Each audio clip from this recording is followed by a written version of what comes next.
तर मंडळी नमस्कार, परत एकदा माझ्या चॅनलवर तुमचं स्वागत आहे.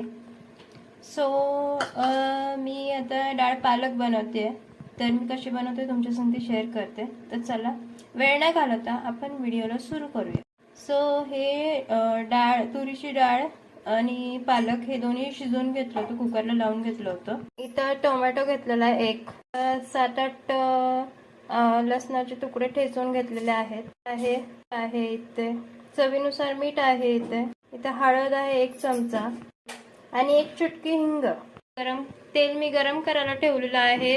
टाकते आता लसूण, त्याच्यात टाकते हिंग, जिरा मोहरी टाकते, टोमॅटो टाकते, मिक्स करून घेते.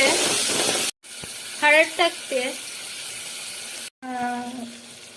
पालक घातलेली डाळ आपण हे टाकूया. चवीनुसार मीठ टाकते आणि चांगलं मिक्स करून घेते. एक उकळी येऊन देते. तर मंडळी अशा प्रकारे या डाळीला उकळी आलेली आहे. मस्तपैकी खायसाठी तयार आहे. तर रेसिपी आवडल्यास लाईक करा, शेअर करा, कमेंट्समध्ये सांगा कशी वाटली. तर आता भेटूया पुढच्या व्हिडिओमध्ये. तोपर्यंत बाय.